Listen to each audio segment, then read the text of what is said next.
Hey guys, how's everybody doing? Johnny here. I just wanted to kind of just make this quick video. I just got done seeing the new Hellraiser movie, the Hellraiser 2022 by David Bruckner, and I gotta say it's a pretty darn good movie. This I mean, I like how the Cenobites looked. I kind of missed the leather out of them, but it's kind of interesting that the the way they're designed now is where it's like they got more they're they're like dressed in their own skin. Um, that being said, I do miss the leather. It kind of now it's just like skin and metal, kind of missing a little bit. But other than that, that's not a bad thing. Let me look up Jamie Clayton, perfect pinhead. I was scared because I mean Doug Bradley's been Pinhead forever, and she knocked it out of the park. I think what scenes she did have and what lines looked amazing. Her the look of this version of Pinhead was awesome as well. I should probably go and state that I've seen the original movies. I've seen them. I'm not necessarily like a gigantic fan of these, but I've seen them enough times to know that I can kind of respect those original ones. Um, and so I'm going into this just like as a regular person, not like a diehard fan going into it. So I'm not really going to have a ton of complaints everywhere, except for like Odessa Azan as Riley. Not not kind of the heroine I was kind of hoping for. Um, yeah, she's a little damaged. 'Cause it's gonna be hard to compare her to Christy from the first movie, first and second films, that Christy was kinda, like, very very undamaged. So now we have this character of Riley who's already damaged, getting into this whole thing of, now dealing with these Cenobites. Um, it's gonna take a couple rewatches, I think, to really kinda get into that character and to accept that character a little bit more. Um Let's see. Gorn Vigilant as Roland Voigt. Dude's cool.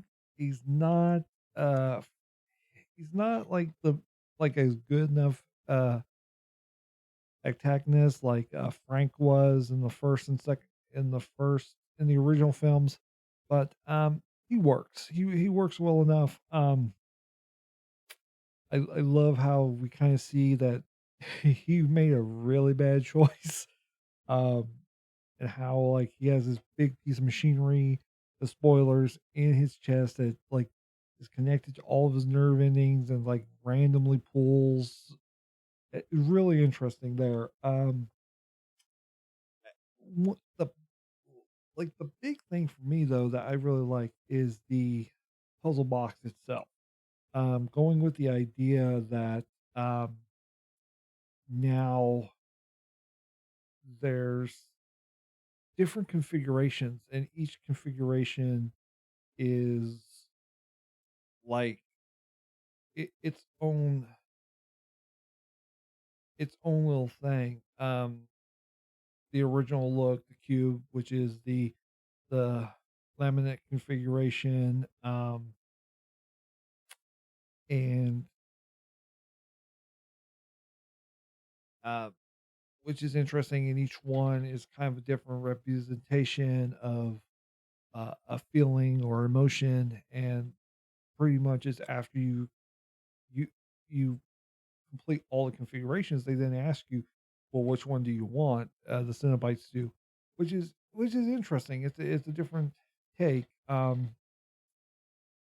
in all, the movie was an enjoyable watch. I think, like, I personally would have wanted a little more lighting on the Cenobites to really show off this new look for these guys. Given that you took away the leather, I know I stated that before, but if you're going to give them a really good reimagining, I would have shown that off a little bit more. I mean, if this is going to be big enough to warrant a sequel, maybe we can see more. I mean, the ending really kind of gives you that idea. And one other really cool thing too is like through the whole thing is trying to find the sacrifices to um uh, for Leviathan, and a big shocker is that you can sacrifice a Cenobite. That was that was like, oh, whoa, you can sacrifice these guys? That was interesting. So they've done some nice little twists here. I'm not gonna I hate to use the term remake, or I like to say reimagining, because I think in the book of Hellraiser, and all the source material, I think this is going to be a nice little chapter on its own. I'm not going to call it fan fiction. I'm not going to label it as that. It's a really nice solo chapter. If it continues on, I think it would be great. Um, just let's not do it like the original movies, where it went on for way too long and got really confusing.